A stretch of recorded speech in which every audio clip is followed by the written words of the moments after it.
एक जिज्ञासा है, पूजा पाठ झाड़ फूक से भिन्न है, शिव की शिष्यता कैसे थोड़ा सा समझाया जाए।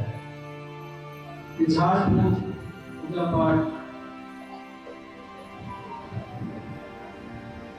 झाड़ फूक मतलब कि कोई मंत्र से ऊपर से नीचे झाड़ती है, या पानी में मंत्र फूक के देती है, या फिर कोई ऐसा साधन भागवत राग मिट्टी कुछ ऐसा देती है या बीज बनाती है।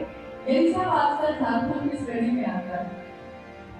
कभी ऐसे लोग हुआ करते थे जो सच में कुछ ज्ञान रखते थे, लेकिन अब ऐसे लोग मिलना दुर्लभ है। सही गुरु का अभाव है हर क्षेत्र में, हर क्षेत्र में, केवल इसी में नहीं। और वही बात कि आपके गुरु शिव वैद्यनाथ हैं, उनको कहा जाता है वैद्यनाथ। देवघर में जो बाबा का मंदिर है, उस मंदिर का नाम ही है वैद्यनाथ धाम है उसका नाम। आपने सुना होगा ना, हम लोग कहते हैं कि वैद्यनाथ धाम जाएंगे, यानी उस मंदिर का उस जगह का नाम ही है। क्या है ये? शिव के अनेक रूपों में एक रूप वैद्यनाथ। और आपने देखा होगा कि जंगल वालों में बहुत सारे ऐसे पत्ते या जंगली पौधे होते हैं जो औषधि का काम करते हैं, दवा का काम करते हैं। कुछ लोग होते हैं जो इसके जानकार होते हैं, मान लीजिए उसके द्वारा कुछ जो जानकार है वो कर पाए तो वो बात अलग है। लेकिन एक अंधविश्वास करके किसी को झाड़ना या फूकना, यानी कि आपको ये ज्ञान की श्रेणी में नहीं आता, ये अंधविश्वास में आता है। आपको अभी हम लोगों ने एक गंगा दिलवाया है, शायद आपके पास होगा, उसमें है ये लिखा हुआ कि आस्था रखना तो अच्छी बात है, लेकिन अंधविश्वास रखना अच्छी बात नहीं है। अपने दिमाग का प्रयोग करिए, अपने विवेक का प्रयोग कीजिए। अगर शरीर में कोई बीमारी है तो डॉक्टर से दिखाइए और दवा कराइए। मन में कोई बीमारी है तो मन के चिकित्सक गुरु होते हैं, आपके गुरु शिव खुद हैं। हमारा मन अगर शिव भाव से भरा होगा तो मन कमजोर मन में बीमारियां होती हैं, और अगर मन हो शिव के सानिध्य में हो तो कमजोर हो रहा है। जैसे मन का असर शरीर पे कितना पड़ता है उसका एक उदाहरण है। एक गांव में एक बार आग लग गई, एक गांव में आग लग गई, तो यहाँ झारखंड में एक घर यहाँ है, दूसरा घर वहाँ है, तो अगर एक घर में आग लगती है तो दूसरे में नहीं पहुँच पाती, लेकिन दूसरे राज्यों में जाइएगा तो एकदम बगल बगल में घर बना हुआ है। यहाँ तक कि एक ही दीवार है दो घर की, इतना सड़ा हुआ है, तो एक घर में अगर आग लग गई सब में लगने लगती है। इसी तरह एक गांव में आग लग गई। उस गांव में एक घर ऐसा था जिसमें एक व्यक्ति बहुत सालों से लकवा मार गया था उनको, तो वो अपने बिस्तर पे लेटे रहते थे, हिल नहीं पाते थे, खुद से उठ नहीं पाते थे। मन की शक्ति क्या होती है देखिए, उठ नहीं पाते थे वो। लेकिन एक दिन आग जब लग गई, तो जब आग लगती है तो सब अपना जान बचाने का सोचता है, दूसरे को भूल जाता है, तो सब बाहर भागने लगे, चिल्लाने लगे लोग। अचानक लोग देखते क्या है कि वो व्यक्ति जो सालों से उस खटिया से हिला भी नहीं था, उठ नहीं सकता था खुद से, वो व्यक्ति एकदम तेजी में दौड़ते हुए बाहर भाग रहा है। सब तो आश्चर्य लगे, ये कैसे हुआ भाई, ये हुआ कैसे? जान का भय, प्राण जाने का भय, जल जाने का भय इतना ज्यादा उसके मन में हुआ कि उसके मन ने पूरी ताकत लगा दी अपने शरीर को ठीक करने, और जो काम वर्षों से नहीं हुआ था वो उसी समय हो गया। अब उस समय अगर कोई साधु वाला होता तो वो इसका भी जो है श्रेय खुद ले लेता, वो कहता कि हम जो पानी छिपू के पिलाए थे उसी से ये हुआ है।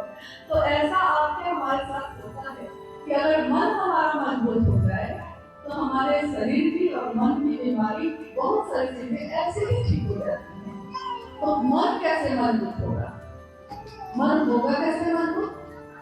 हमारे गांव में यहाँ पंचायत है, ये पंचायत है, मुखिया होंगे इसके तो।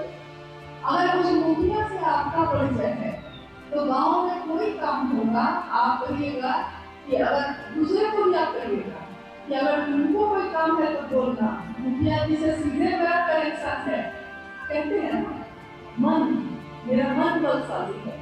हमको लगता है कि जब जो यहाँ का मेन आदमी है उसी से मेरा सीधे रिश्ता है। मतलब आप दूसरे को भी कह रहे हैं कि हमको बोलना, हम तुम्हारी मदद करेंगे। यहाँ हम किसको अपना गुरु बनाए? महादेव को। महादेव कौन है ये महादेव? क्या ये महादेव सिर्फ पुतला ही है? छोटे छोटे शिवलिंग में, तस्वीरों में, मूर्तियों में, या शिव कण में है, जंगल और पहाड़ में है, हवाओं में है, आग में है, मिट्टी में है, आकाश में है, सारे तत्वों में वो शिव है। यहाँ तक कि दुनिया का कण कण जपता है शिव शिव शिव शिव, शिव का नाम जपता है। सुनने वाला सुनता है, जो नहीं सुनना चाहता वो नहीं सुनता है। आपका मन ही सुनता है। बहुत बार आपके मन में रिश्ता कैसा होता है?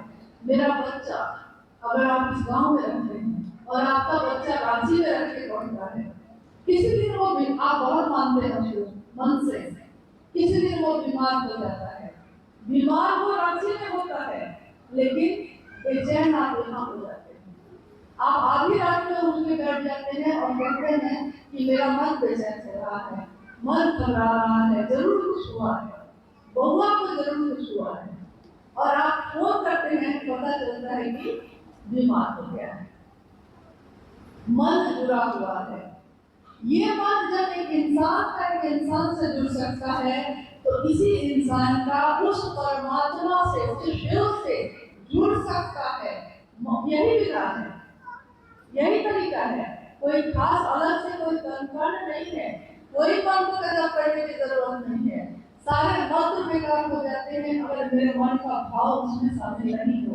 तो किसी मंत्र से, किसी साधना से, किसी उपासना से कुछ नहीं होगा। तो मेरी प्रार्थना है कि अगर आपका मन इस झारखंड में फंसा हुआ है तो इससे मुक्त होइए, क्योंकि महादेव की शिष्यता, महादेव का शिष्य होना हर अंधविश्वास से हमको आपको मुक्त करता है, इससे दूर करता है, हमारे मन को समझा देता है कि आपके महादेव बहुत बलशाली है, मुझसे बलशाली कोई नहीं है। आपका मन अगर उससे जुड़ गया तो आपके शरीर या मन के सारी चिकित्सा तो ऐसे ही हो जाती है।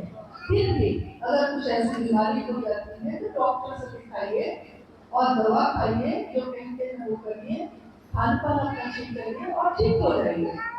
जीवन देखिए कितना है हम लोग नहीं जानते, हमारा जीवन कितना है हम लोग नहीं जानते, लेकिन जितना ही है उस जीवन में महादेव की पुकार हो जाए, महादेव का नाम हम कह लें, इससे सुंदर जीवन और कुछ भी नहीं हो सकता। आइए हम सब अपने मन में ईश्वर को स्थापित करें। कल को आप कहाँ होंगे, हम कहाँ होंगे, लेकिन हमारा आपका ये मिलना कम से कम इतना हो जाए कि महादेव आपको याद आते रहे।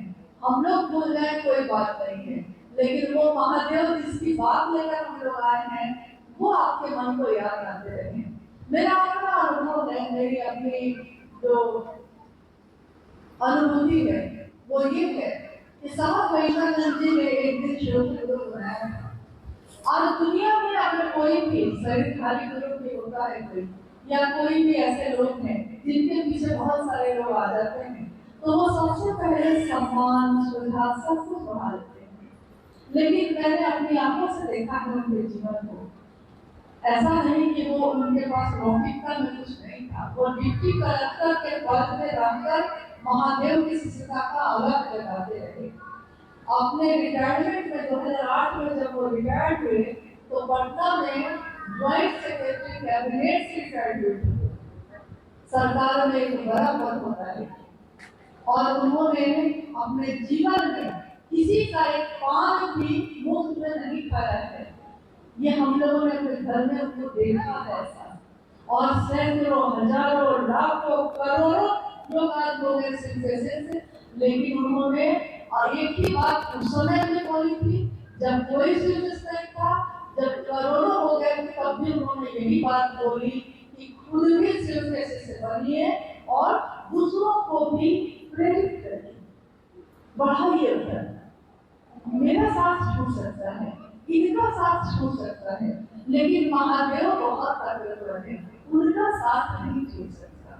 परेशानी, दुख, दर्द, उसको कह दीजिए कि मेरा जो है भगवान, मेरा जो है गुरु वो बड़ा है, तुम बहुत छोटे हो।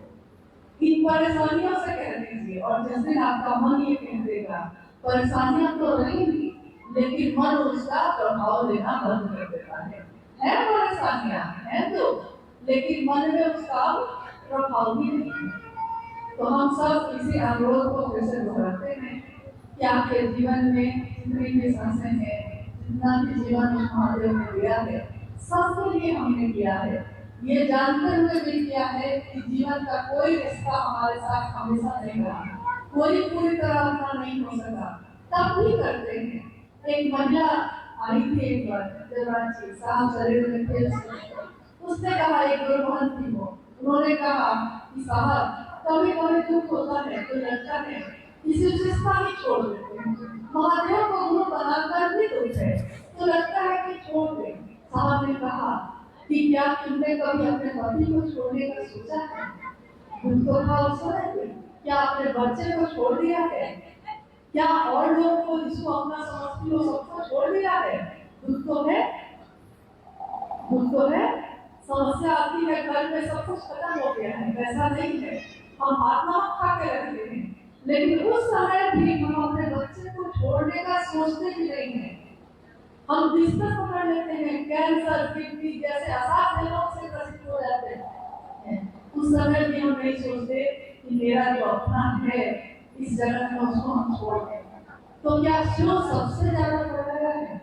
उस शिव ने भी सब कुछ दिया है, ये जीवन, ये सांसें, इस जीवन में सारे लोग, हर चीज, हर पल जो इतना सुंदर है, जो इतना अच्छा है, उस महादेव ने दिया, और हमने महादेव का नाम भी नहीं दिया है। तो हमें उस गुरु को दक्षिणा देना होगा ना, तो दक्षिणा देने के लिए सामान तो उनको चाहिए नहीं, पैसा उनको चाहिए नहीं, तो उनको क्या चाहिए? आपके हमारे मन का भाव। यही जो हम कहते हैं शिव की चर्चा, यानी अगर हम अपने गुरु की बात ही कर देते हैं दूसरों से, तो ये सबसे अच्छी बात है। पूजा में क्या होता है? पूजा और शिष्यता के बारे में उन्होंने कहा, पूजा में हम पूरा विश्वास रखते हैं, पूरी श्रद्धा रखते हैं, पूरा समर्पण करते हैं, और उसी मूर्ति या उसी तस्वीर या उसी शिवलिंग के सामने खड़े होकर खूब गुणगान करते हैं, कहते हैं महादेव तुम कितने अच्छे हो, हे महादेव तुम कितने दयावान हो, करुणा के अवतार हो, सब कुछ हो। लेकिन साहब ने कहा कि शिव की शिष्यता में अगर विश्वास नहीं है तब भी, अश्रद्धा है तब भी, संशय है यानी शंका है कि गुरु है भी कि नहीं है, शरीर में तो है नहीं वो, तब भी अगर आपका मन ये सोच लेता है कि जो मेरे गुरु है, तो वो शिव आपके गुरु होंगे ही होंगे। और इससे सुंदर पूजा और क्या होगी कि हम उनके सामने खड़े होकर अकेले में जो बड़ाई करते, हम उसकी बड़ाई क्यों नहीं पूरी दुनिया में करते? हर व्यक्ति से कहते कि वो महादेव कितना अच्छा है, उसको अपना बनाइए। तो ये सबसे सुंदर गुरु दक्षिणा है अपने शिव के लिए। आइए हम सब उसमें अपनी सहभागी करें, अपने जीवन में कुछ समय हर रिश्ते के लिए जैसे देते हैं, अपने गुरु के लिए भी। अब हम लोग यहाँ से विदा ले रहे हैं। आप लोगों से फिर अगर भेंट हो सकेगी तो जरूर होगी, और नहीं भी हो सकेगी तो आप जहाँ भी रहेंगे आपके गुरु भी शिव होंगे, मेरे गुरु भी शिव होंगे। इसके कारण मेरा आपका, हम सब का एक रिश्ता तो हमेशा रहेगा ही रहेगा, गुरु भाई का, गुरु बहन का। गुरु एक है, गुरु के रास्ते में चलने वाले लोग एक है, ये रास्ता भी एक ही है। हम सब जब शिव की बात करते हैं, हम अपने अस्तित्व को भूल जाते हैं, हम अपने जीवन में क्या है उसको भूल जाते हैं, लेकिन नहीं भूलते कि बस एक बात नहीं भूली, क्या महादेव के लिए साहब ने कहा कि आई लव यू, मैं तुमको प्यार करता हूँ। हूँ, मैं तुमको प्रेम करता हूँ, तुमको अपना समझता हूँ, तुमसे ज्यादा अपना किसी को नहीं समझता। बस यही बात, यही सोच हमको शिव की तरफ लेकर चलती रहेगी। आप सभी के चरणों में प्रणाम है। आप धीरे धीरे जाएंगे क्योंकि जगह कम है और दिक्कत में आप बैठे हैं, लेकिन कोई बात नहीं, महादेव की दुनिया है। अव्यवस्था नहीं, दिक्कत नहीं, अपने महादेव की बात करने के लिए बैठे हैं, तो कोई दिक्कत हो भी जाए तो कोई बात नहीं है। अपनों के लिए थोड़ा कष्ट सहना पड़ता है। ठीक है, आप सभी के चरणों में प्रणाम।